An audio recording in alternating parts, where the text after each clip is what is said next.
vous a plu et donc que vous avez passé une bonne année difficile. Sans plus attendre, voilà, on vous l'avait promis, je vous demande de faire un triomphe à nos invités qui sont là pour vous ce soir pour répondre à vos questions. Les réalisateurs d'une année difficile, Eric Toledano et Olivier Nakache, à une fois.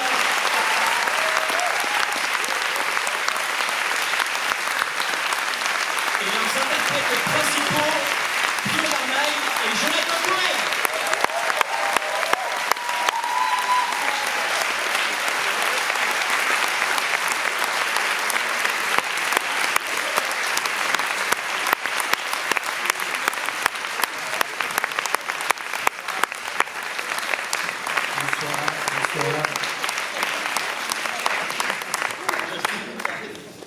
Bonsoir.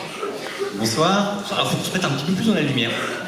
C'est le réflexe que tout le monde a en fait de se mettre à chaque fois contre l'écran. Merci beaucoup à tous les quatre d'être avec nous pour évoquer ce très beau film. Donc comme d'habitude, voilà, si vous avez des questions, n'hésitez pas à lever la main, on va passer parmi vous avec des micros. Ma première question pour Eric et pour Olivier, c'est comment est né ce film? Pourquoi est-ce que vous avez choisi ces sujets pour être le cœur de ce nouveau long métrage? Alors déjà, on vous hume tous, parce qu'on était planqués là-haut pendant la projection et ça nous a fait beaucoup de bien. Voilà, merci beaucoup.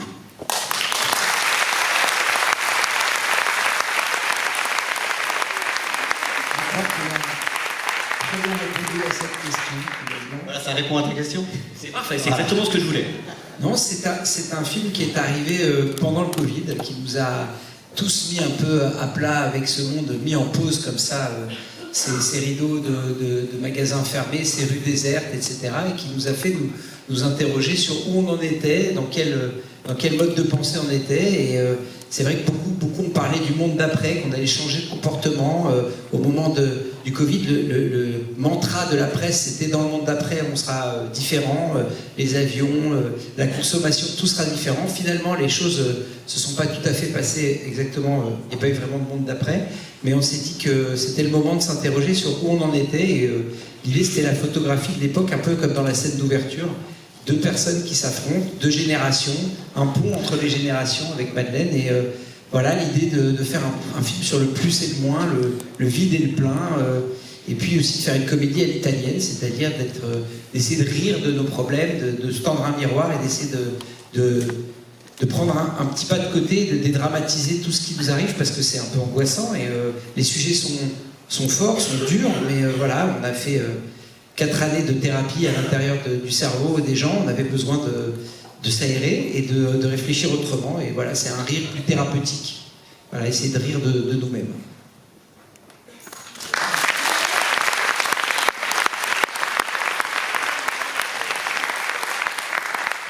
Est-ce qu'on a une question quelque part dans la salle?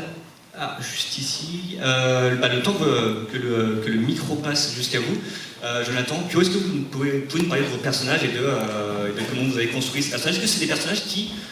est-ce que, comme les personnages, vous avez un peu évolué aussi dans les sujets, par rapport aux sujets que le film évoque sur la surconsommation, sur l'urgence écologique? Déjà bonsoir à toutes et à tous. Je pense qu'il faudrait vraiment être à côté de la plaque pour pas rester sensible à une aventure pareille. Quand on travaille avec des activistes d'Extinction Rebellion pendant plus de 10 semaines, quotidiennement avec eux, il est évident qu'il y a une partie de nous-mêmes qui est forcément influencée et qui sait écouter, simplement qu'il y a cette urgence climatique, évidemment, on sait qu'elle existe, mais c'est vrai que le fait de traiter... T'as chaud là? Ouais, c'est L'urgence climatique. C'est infernal. Du coup, j'évite de trop bouger, mais j'ai bien envie de bouger. Bref. Parenthèse refermée. Passons.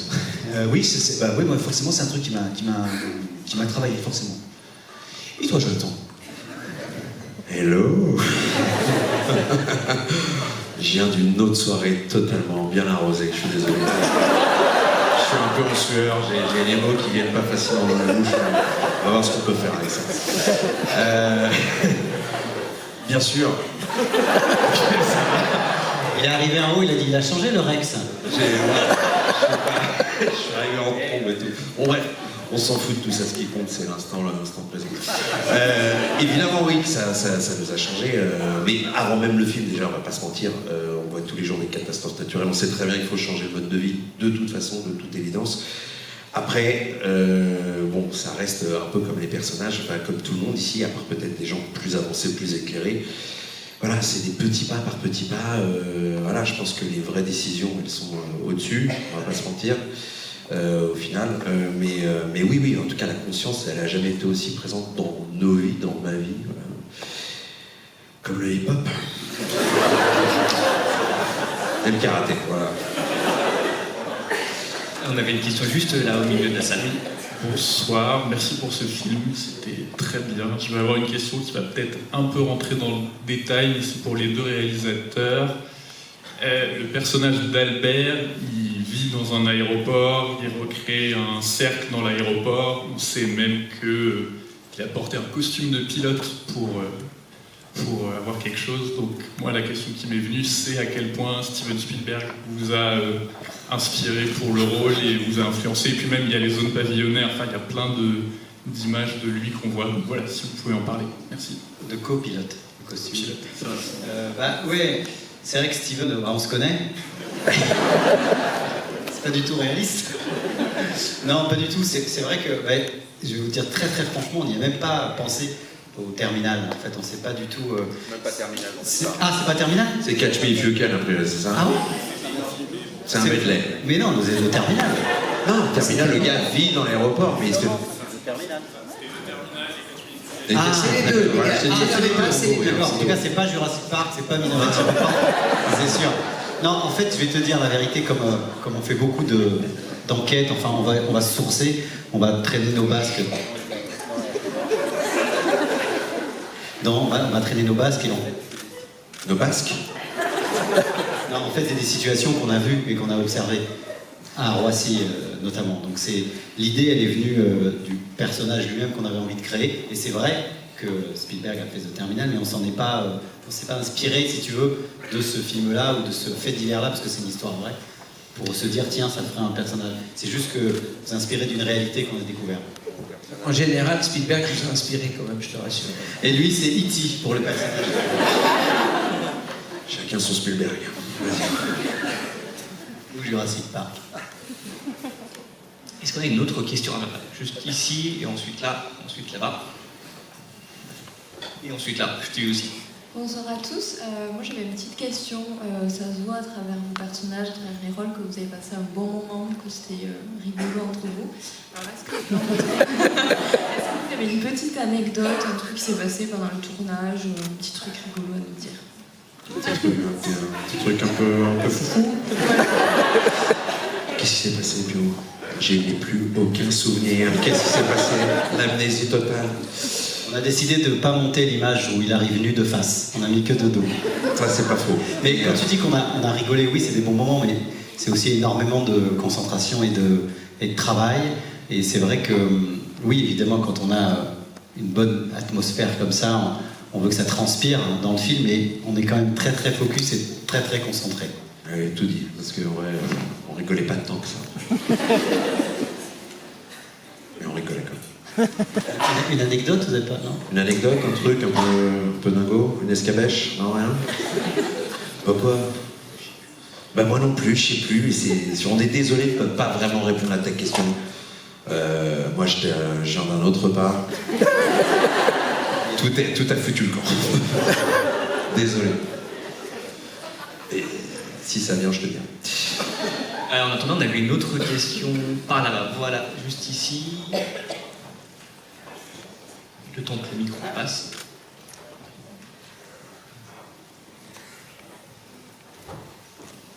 Bonsoir déjà.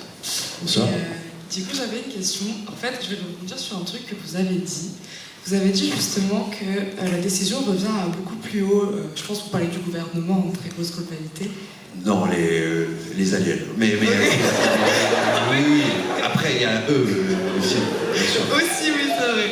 Ce que je veux dire par là, c'est que justement, est-ce que, donc c'est un peu une question qui vous a un peu tous adressé, est-ce que selon vous, ce film, il est adressé au public comme nous, un public comme nous en fait, Ouais. ou justement au gouvernement, ou justement au gouvernement pour leur montrer quelque part la situation telle qu'elle est et la mentalité de beaucoup d'entre nous. Non, mais Désolé. désolée. Non, mais elle est super ta question. Mais après, en fait, le film, il est, je crois, je vais pas répondre à votre place, même si je suis en train de le faire littéralement. Mais, elle a adressé à tout le monde. Elle a adressé à tout le monde. Elle a adressé essentiellement à vous. Après, bon, les gars vont au cinéma, qu'est-ce que tu veux que je te dise? Ils regardent des films, ils ont Netflix, ils ont tout. Hein. Donc en vrai, s'ils veulent voir le film et que ça... On sait plus. Oh, je suis désolé, putain, je réponds mal. Une cata. Prenez-moi le micro. Non, mais je pense que vous allez voir, ça va être beaucoup plus pénible. Non, en fait, je pense que le rôle du cinéma, en tout cas d'un film, c'est pas d'imposer un message. Au contraire, je pense que simplement la possibilité de générer en fait de la discussion, de l'échange collectivement. C'est ça en fait. C'est pas pour moi. En tout cas, un film comme ça, il est fait pour ça. L'idée, c'est on travaille, c'est souvent Olivier qui dit ça, donc je vais encore pomper l'idée de quelqu'un d'autre. C'est en fait, voilà, on écrit quelque chose sur un petit papier, on vous le met dans la poche, et quand vous rentrez chez vous, si vous avez envie de l'ouvrir, en discuter avec vos amis, tant mieux. En tout cas, je pense que là, on pourrait se dire qu'on a réussi quelque chose.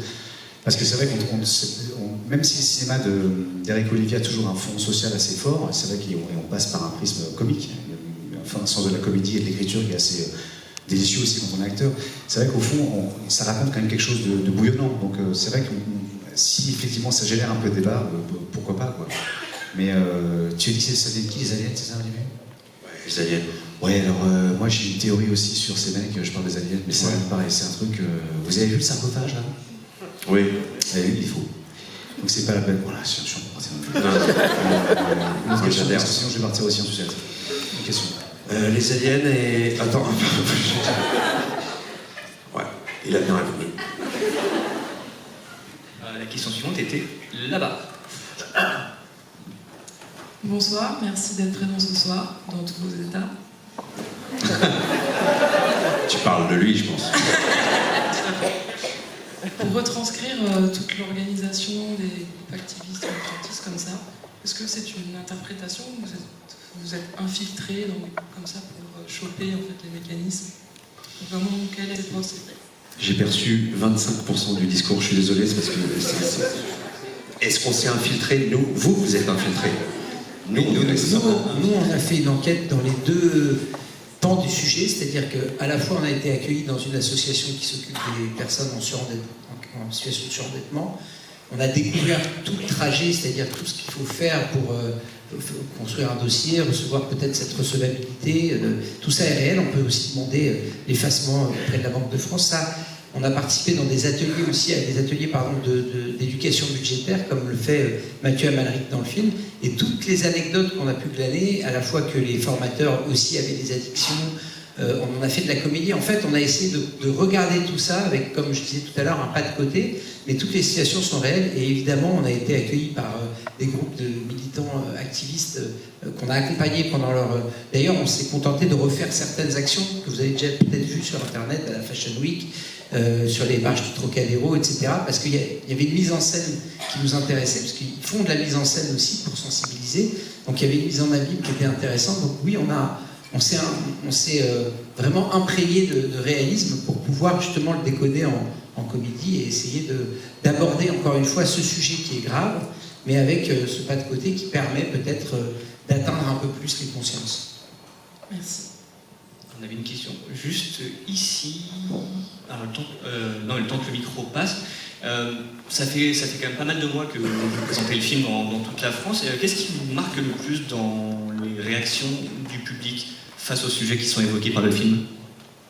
C'est ce que disait tout à l'heure, je crois que c'est toi, c'est que ça crée un débat, que ça crée des discussions, et c'était évidemment le but. Un film, pour nous, je reprends les propos de Pio, ne doit pas donner un prêt-à-penser aux gens, mais leur interprétation, leur sensibilité par rapport à la scène finale, qui beaucoup de gens discutent, est-ce que c'est un rêve, est-ce que c'est une réalité? Il y a énormément de discussions sur la représentation qu'on a des uns et des autres. Je trouve que le débat est riche, et c'est exactement ce qu'on voulait provoquer avec cette comédienne italienne. Il faut savoir qu'au moment de la comédie italienne dans les années 60, c'est un cinéma qui est assez critiqué, assez mal perçu au départ, mais ça a mis du temps à infuser que la comédie peut aussi aborder des sujets sérieux. Nous, on a essayé de le faire dans les films précédents, et donc ce qui nous ravit, c'est quand justement il y a des discussions qui se créent autour d'un sujet qu'on essaye de poser. Je dirais pour résumer qu'on essaie de poser la bonne question et pas d'apporter la bonne réponse. Si on arrive à poser une question dans un film, c'est déjà pas mal. Ceux qui pensent apporter des réponses, sûrement, c'est plus un film, c'est plus des cinémas engagés qui défendent une position. Dans ce film-là, il n'y a pas de position défendue. Les surendettés, ça ne représente pas tous les surendettés. Les mouvements écolos, ça ne représente pas. C'est une photographie à un moment, à l'instant T, qui permet de réfléchir à où on en est et où on va se positionner. On avait une question juste ici. Alors déjà, j'espère que vous allez bien. J'avais une petite question qui pourrait t'aider toi aussi, Jonathan, vu du passé de ta soirée. Je voulais savoir si quelqu'un avait un Doliprane, parce que j'ai mal à la tête. Et c'est vrai que si quelqu'un en avait un, ça pourrait m'aider. En tout cas, merci.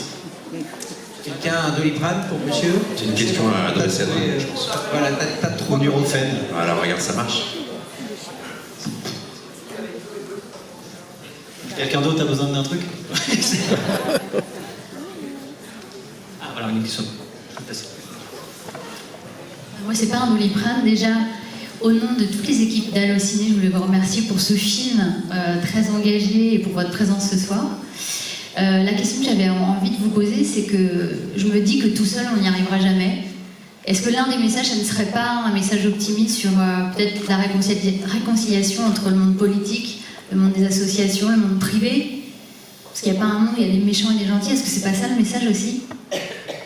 Ouais, enfin, c'est pas vraiment un message pur, mais c'est vrai qu'il y a une certaine violence dans la société, il y a de plus en plus de clivages, d'opposition, et que l'idée d'en faire une comédie, c'est de désamorcer quelque chose. Ça, c'est sûr, c'est de dédramatiser quelque chose et de se dire, est-ce qu'on n'essaye pas plutôt de s'unir? Oui, bon, on essaye toujours de dire qu'il y a des mouvements qui ont l'air contraires dans la société, on essaye toujours de les montrer d'un autre côté. On l'a fait avec Hors Normes, avec Intouchable. C'est toujours, même avec En Thérapie, c'est toujours des chants contre chants, des avis contre des avis. Après, le cinéma, oui, je ne suis pas certain que ça soit le beau message, mais en tout cas, il y a une envie de raconter ça et de quand même essayer de garder un peu d'espoir dans un monde qui est de plus en plus anxiogène. Un des sujets aussi du film, c'est l'éco-anxiété, et c'est quand même pas un sujet petit dans la jeune génération. On a tous des enfants qui nous parlent de ça, qui nous parlent de l'angoisse, des théories de l'effondrement, de l'angoisse de l'avenir. Donc tout ça, c'est une histoire de se montrer aussi connecté avec tout ça, de ne pas être en dehors de tout ça, parce qu'on est d'une génération qui pourrait l'être. On a une question juste là-bas. Oui, bonsoir, merci beaucoup pour ce film. Je pense que vous avez tous passé un excellent moment, on a beaucoup rigolé. Je suis certain aussi que le film va soulever les consciences de par les sujets qu'il aborde. Et là, je pense que l'humour est aussi un moyen très efficace pour rendre davantage efficace aussi le message. Moi, j'avais des questions pour les réalisateurs, notamment concernant les défis de production que vous avez rencontrés, parce que vous avez quand même tourné dans des lieux assez impressionnants, un aéroport, dans des espaces assez... des espaces parisiens assez fréquentés, notamment la scène de fin était assez impressionnante, je trouve. Quels ont été les défis de production que vous avez rencontrés? Comment vous avez fait aussi pour tourner cette scène de fin, notamment pour faire en sorte que les immeubles soient accessibles pour mettre des personnes au balcon? Je pense que ça a été un gros défi de production, donc si vous pouvez nous parler des défis de production et de tournage. Alors, en fait, merci beaucoup. De rien, merci pour tes mots. Et je peux te dire que tout le film a été un défi de production. En fait, comme l'a dit Eric tout à l'heure, on sortait de 4 ans de thérapie, donc on ne va pas forcément mieux, mais on avait envie de défis, de film en film, on essaye un peu de se dépasser, et là, ce film comportait de nombreux défis. Notre producteur d'ailleurs vient de sortir de l'hôpital, il va mieux. Il est là parce que ça a été compliqué. Ça a été compliqué, notamment pour avoir aussi les décors. C'est sûr qu'un magasin, on dit on va filmer un Black Friday avec 300 personnes qui foncent partout, c'est pas une super pub pour le magasin, donc ça a été compliqué. L'aéroport, ça a été compliqué, la Banque de France, mais c'était des défis qu'on a relevés, et pour tenter de recréer au mieux les actions qu'on a vues, qu'on a vécues. Mais c'est vrai que, et également, il y a aussi une autre partie, c'est la bande-son à laquelle on est très très attaché avec Eric, donc ça aussi c'est un long travail en amont pour avoir les droits, pour essayer de constituer une bonne BO comme celle-ci. C'est beaucoup de temps, mais bon, on est très fiers quand on regarde. Et pour la scène de la fin, Eric, tu peux raconter pour la scène de la fin. Pour la scène de la fin, on a tourné très tôt le matin, pendant plusieurs matins. On a la chance qu'il fasse la même météo, et on a pendant 4 jours, ils ont commencé sur le pont Louis-Philippe, Et voilà, on se lève très très tôt et on attend, on a 1 heure jusqu'à ce que les gens bloquent les rues, évidemment. Et puis au bout d'1 heure, il faut laisser la circulation. Et comme les Parisiens sont très sympas, voilà, le rire finit ma phrase. Non, sinon, quand même, pour la petite anecdote, la Banque de France, c'est l'Académie du climat à Paris. Voilà, c'est tout. Merci beaucoup. On avait une question juste là. Bonsoir. Est-ce que selon vous, plus tard, les choses vont évoluer mais d'une manière positive? Ou alors est-ce qu'il y aura un film, par exemple, une année encore difficile?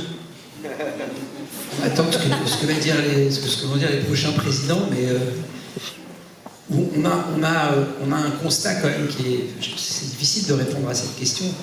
On aurait envie quand même, nous, de donner de l'espoir et de créer du dialogue et de parler justement aussi à la jeune génération pour qu'elle ne soit pas plombée comme elle l'est en ce moment, parce que c'est très difficile. On a encore passé un été qui n'est pas absolument rassurant en termes de conditions de changement climatique. Donc l'espoir, il va falloir changer de logiciel, ça c'est ce qu'on ressent. Faisons-le ensemble. En tout cas, pour reprendre ce que disait Madame, faisons-le ensemble. Mais est-ce qu'on est pessimiste ou optimiste? Je ne sais pas. Je ne sais pas trop répondre à cette question. Après, tu vois, il y a une vingtaine d'années, si on nous avait dit qu'il n'y aura plus de cigarettes dans les bars, les gens fumeront à l'extérieur, plus de cigarettes dans les lieux publics, tout le monde a la ceinture attachée. À un moment donné, quand les décisions sont prises, comme tu disais en haut, par les aliens, quoi, enfin, les gens du dessus, il se passe des choses quand même. On arrive collectivement à réussir des choses. Et c'est vrai que, bon, on peut se dire qu'à un moment donné, cette réduction de bilan carbone dont on parle, tout le monde en a vraiment conscience. Les choses, à un moment donné, on n'a pas le choix, vont se mettre en place. Alors, on a une autre question ici, et après, ce sera toi. Bonsoir, merci pour le film. Je rebondis sur un truc qui a été dit au tout début, c'était que on essaie de rire des problèmes. C'est ce que vous avez dit avec la comédie italienne, le principe c'est un peu ça. Et du coup, une petite critique que j'aurais à faire, c'est que, à mon sens, dans le film, on rigole beaucoup de ceux qui essaient de donner des solutions, en tout cas pendant la première partie. Heureusement, c'est contrebalancé à la fin, où l'action, toute la scène avec l'avion, je trouve, est très puissante. Elle fait ressentir des choses, et pour moi ça c'est chouette, parce que ça fait qu'on se projette, on a envie de faire des choses.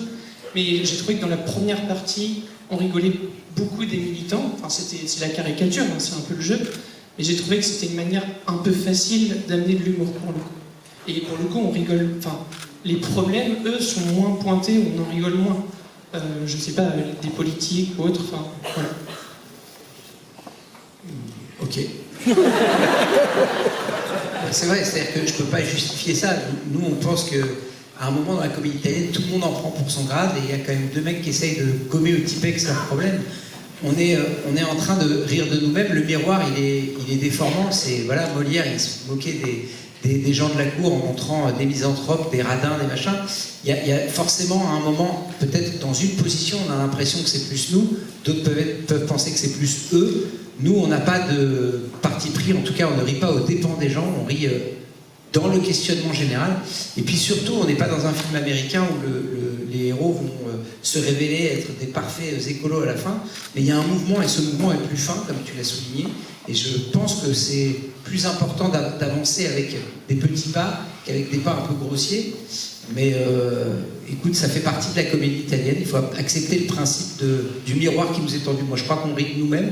Et puis après, juste pour info, les gens qui ont fait le film avec nous, qui sont des militants, nous ont juste dit un truc, ils disent vous auriez pu aller encore plus loin. Donc peut-être que c'est une question subjective. Mais j'accepte quand même la critique.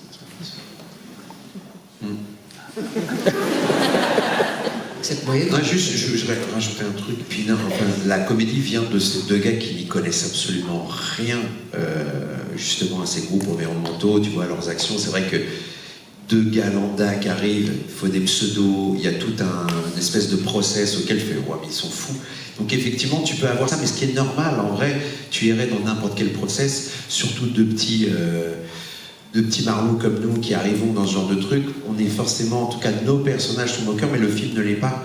Au final, tu vois ce que je veux dire, on relève les différences, nous on en rit jusqu'au moment donné où on s'y accroche et on rentre. Mais je trouve ça d'une manière, enfin, en pure comédie, assez logique comme système, tu vois ce que je veux dire? Tu l'as dans 1000 autres choses où tu as des gars qui sont hors du bocal et qui découvrent tout un nouveau monde avec leur code, leur process. Mais ok, d'accord, on est chez les fous, puis au final, ils comprennent que c'est eux les fous. Mais c'est pour ça, je voulais juste apporter ça en plus. C'est tout pour moi. On avait une question juste ici au milieu. Bonsoir, moi j'aurais une petite question à propos de la musique justement, parce que quand on voit Intouchable, Nos Jours Heureux, tout ça, il y a quand même une part qui est assez importante de la musique. C'est comment vous avez fait avant, je pense à la scène de The Doors avec Zien. Est-ce que vous avez déjà pensé à Zien et après vous avez filmé, ou est-ce que vous vous êtes dit on va faire ça autour de Zien? Comment vous avez fait un peu? Non, il y a des musiques qui sont préalables. Par exemple, Jacques Brel, depuis le début, on imaginait que cette valse poétique en montrant cette surconsommation fonctionnait bien, et on a très vite pensé qu'il fallait boucler le film avec cette poésie-là. La valse, c'est un peu nous qui ne savons pas vraiment sur quel pied danser dans ce monde-là, et puis aussi peut-être aussi la valse des idées. Par contre, les autres ont fait des tentatives, et puis c'est à l'image que ça marche. Et pour revenir sur ce que vous disiez, pour montrer le mouvement, poser la chanson qui est préalablement dans le film de Coppola, pour ceux qui l'ont vu, Apocalypse Now, il y avait quelque chose de l'ordre de fin d'un système, fin d'une façon de penser, et donc ça matchait vraiment bien. Mais tout comme Jimi Hendrix marchait bien avec la sortie, c'est des moments où on essaye des trucs des fois au tournage, mais c'est sur la table de montage qu'à un moment la musique va vraiment s'imposer. Et il y a pas mal de musiques comme ça qui peuvent s'imposer, et ça fait partie évidemment des choix, de nos choix, des musiques qu'on aime beaucoup depuis Intouchable, Earth, Wind & Fire et autres funk attitudes. Alors, on a une autre question par ici. Je passe le micro à mon frère jumeau. Bonsoir, alors moi j'ai une question pour Jonathan. Je sais que tu es super fort en impro. Est-ce qu'ils t'ont laissé carte blanche un petit peu sur le film ou pas? Et Pio, je voulais une question aussi. Tu me fais vraiment penser à Jean-Pierre Bacry en termes de jeu. Est-ce que tu t'en es inspiré un petit peu, notamment dans le film de... Je crois le gars qui a fait le premier taxi là. Il avait fait J'ai dit, est-ce que tu t'es inspiré? C'est quel film, lui? Le film avec Jacques Villeray et Bacry, et l'actrice qui était décédée. Un été en pente douce. Un été en pente douce, voilà, exactement. Il me fait grave penser à Jean-Pierre Bacry dans ce film-là. Un été en pente douce que j'ai vu à Cannes. Enfin bref. Et donc voilà, est-ce que tu t'en étais inspiré ou pas? Et Joe, est-ce que tu as vraiment improvisé? Est-ce si vous l'avez laissé improviser, est-ce que c'était cool de lui laisser carte blanche, si c'est le cas? Alors, il n'y a pas eu carte blanche, il y a eu carte noire, les cafés. Pas mal celle-là, hein, pour un mec qui a pas toute sa tête. Non, il y a eu... en fait, non, très peu, pas besoin. En vrai, tout est quand même relativement très écrit. Et de temps en temps, en fait, il nous laissait, on va dire, une petite dernière où on pouvait un peu plus lâcher les chevaux. Non, c'est relativement quand même très écrit. Et on a eu cette chance que ça connecte bien avec Pio et que ce soit assez fluide. Mais, hein, les gars, c'est quand c'était comme ça. Tout à fait. C'est ça. Non, c'est vrai que nous, ce qu'on aime bien faire, c'est d'essayer d'écrire le plus précisément possible pour pouvoir permettre des petits miracles dans les scènes et de pouvoir inspirer les acteurs. Et ça serait dommage de se priver de l'incarnation, des idées, parce qu'ils sont très impliqués. Donc c'est un échange, en fait, c'est un travail collectif. Donc c'est vrai que de temps en temps, voilà, la peur et le doliprane, voilà, ça vient d'un lâcher prise de Jonathan. C'est des petits lâcher prise. Voilà, mais c'est super aussi de travailler comme ça, c'est trop bien. Non, alors je ne suis pas inspiré de Jean-Pierre Bacry parce que alors j'ai pas la carte, donc j'ai pas pu voir le film. C'est ça que tu as dit, non? J'imagine que c'était une plaisanterie, elle était bien envoyée, mon pote. Non, c'est vrai, je suis très flatté parce que c'est un acteur pour lequel j'avais beaucoup d'admiration, enfin j'ai toujours beaucoup d'admiration malgré que ce soit parti. Ouais, ça me touche beaucoup. C'est-à-dire que peut-être c'est peut-être un truc qui appartient à mon inconscient, je sais quoi, je ne me suis pas inspiré je m'inspire vraiment rarement ou jamais de films que j'ai pu voir, en tout cas pas directement. Peut-être que c'est des choses qui me traversent même sans que je me rende compte. Mais merci du compliment, mais non. Si je me suis inspiré de Tom Cruise, non. Rien à foutre, je fais mes cascades, mais bon, voilà. T'as fait tes propres cascades quand même. Ah, il y en avait d'autres. Alors on va se retourner tout là-haut pour pour une question. Là-bas. Bonsoir. Mais déjà, désolée parce que je ne suis pas française, donc j'espère que ce que je vais dire, ça va avoir du sens. Alors moi, un des sujets que je trouve très intéressant dans tout ce qui est le débat avec les climats, etc., c'est que je pense que la majorité enfin pas la majorité, mais beaucoup d'engagements qu'on peut faire, par exemple acheter de la nourriture bio, aller pour l'électrique et tout ça, ce sont des choses qui pas forcément toute la partie de la population peut faire, surtout pour ce qui concerne une question d'argent. Et moi, pendant le film, surtout au moment où justement Albert vient dévoiler dans son jeu face à Valentine, je m'attendais à une scène ou peut-être pas je m'attendais, mais j'aurais aimé peut-être voir une scène où Valentine l'accusait en quelque sorte de s'en foutre du climat et de penser qu'à lui-même, et où Albert il allait se défouler en répondant que ben oui, c'est facile de faire des reproches, mais en fait c'est pas facile quand tu es à la rue d'avoir des pensées pour le climat alors que même toi tu n'arrives pas à la fin de la journée. Et je me demandais simplement si ça c'était un développement que vous avez envisagé ou pas du tout, et sinon pour quelles raisons, pour laisser plus le côté comédie et être moins engagé, voilà. Non, parce que je pense que c'est dit, mais qu'il n'y a pas besoin de le dire. C'est-à-dire qu'il y a des fois où les choses sont ressenties et évidemment, il y a un parallèle qui est fait, si j'étais politique, je dirais entre fin du mois et fin du monde. C'est-à-dire que forcément, on se rend bien compte qu'il y a un problème de moyens et que pour certains, le climat est peut-être hors du champ de vision parce qu'il y a des problèmes au quotidien et quelqu'un qui vit dans un aéroport et qui est surendetté, etc. Donc c'est induit. Et parfois, soit on le ressent, soit on ne le ressent pas, mais en tout cas le dire, ce serait presque verbaliser quelque chose qui est plus fin s'il n'est pas dit. C'est comme ça, certaines fois avec les acteurs, ils nous disent « laisse-moi le jouer sans le dire ». Parce que le dire, c'est presque le souligner avec un stabilo. Donc il y a évidemment cette idée qui traverse le film, mais de là à en faire une scène explicite, j'ose espérer, comme disait Billy Wilder, que le spectateur s'est additionné 2+2 et qu'il voit ces choses-là sans qu'on ait besoin de lui dire. C'est beau. Alors, j'ai vu qu'on avait une question juste là-bas encore.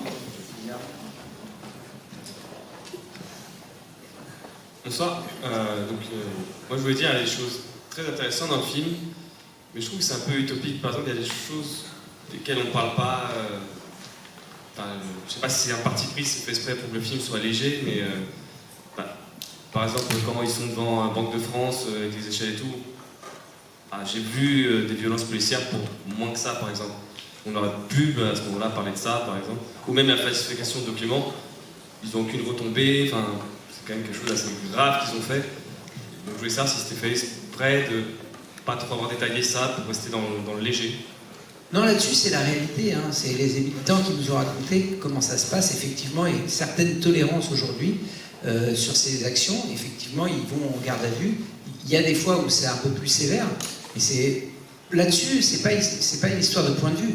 C'est une histoire de réalisme. Et donc, on ne veut pas la travestir. On passe du temps avec les gens et on essaye de traduire ce qui se passe. Et c'est comme ça que ça se passe. Il n'y a pas plus de violence policière. Donc, on ne va pas en créer à cet endroit-là. Et ce n'est pas le sujet du film non plus. Moi j'en ai vu pour moins que ça déjà, des fois en manif ou autre. Non mais il y en a, c'est des choses évidemment qui existent. Et si tu veux, si tu fais ça, comme le dit Eric, ça décale aussi. Ça décale aussi, c'est autre chose. C'est vraiment autre chose. Les actions qu'on a vues, on en a vu, il y en a énormément sur Internet. La plupart, sauf celles où il s'est passé des choses comme sur le pont de la Cité où ils se sont fait gazer, il y en a où ça se passe exactement. C'est exactement, d'ailleurs, les CRS sont des vrais CRS et d'ailleurs certains ont reconnu des activistes qu'ils avaient délogés. Donc si tu veux, évidemment des fois c'est condamnable, évidemment ça se passe pas bien et c'est répréhensible et ça nous révolte. Mais c'est aussi, d'une part, c'est un autre, ça nous oriente vers autre chose. Et c'était pas nous où on était centrés sur notre scénario, tu vois. Mais on l'omet pas, ça, évidemment. C'est pas des choses. On n'a pas voulu cacher les violences policières en faisant ça. C'était pas du tout le but. Mais vous vouliez garder un peu le ton léger quand même. On voulait garder notre ton à nous. Alors si tu veux, il est léger. Mais pas forcément en édulcorant une réalité, en étant proche de la réalité. Donc c'est pas une volonté de gommer la réalité. La réalité, c'est que ça se passe comme ça. Ils vont en garde à vue, ils reviennent, ils ont même tout un tas de méthodes pour attendre les gens qui sortent de garde à vue, avec du café, des gâteaux, c'est tout un protocole.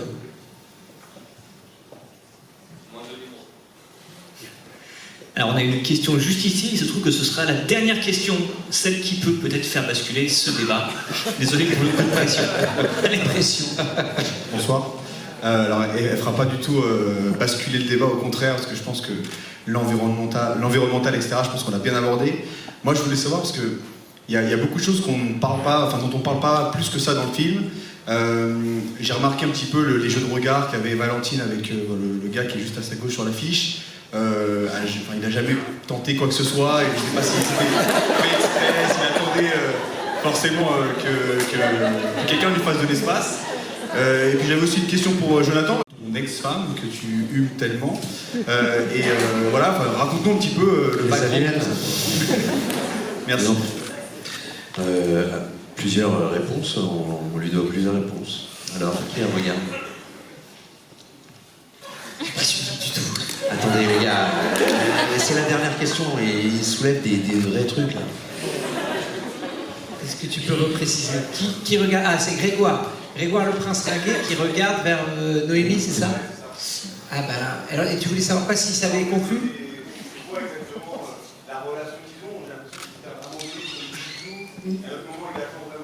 Ah, il attend, il attend son temps. Moi, je pense qu'il y a beaucoup de gens qui vont dans les associations, et ça aussi, on en a beaucoup parlé avec les militants. Il y a beaucoup de gens qui vont dans les associations pour se socialiser, pour rencontrer parfois, pour se mettre en couple, pour trouver des partenaires, etc. Ça existe. Tu peux cumuler d'ailleurs une forme d'idéal avec une envie d'autre chose. Et donc, c'est un personnage qu'on a aussi rencontré. Et on s'est dit que ça pouvait être marrant d'avoir un petit trio amoureux là-dessus. Et d'ailleurs, moi je trouve que cet acteur, Grégoire le prince ringuet, qui est souvent chez Robert Guédiguian ou qui est chez Téchiné, est un super acteur qui a très bien joué ce rôle de jaloux devant celui qui vient perturber, devant Pio, qui n'a plus rien à foutre de ce que j'en compte. Et c'est vrai que c'est difficile de répondre à cette question. Et là, ce sera le mot de la fin. Voilà, merci beaucoup.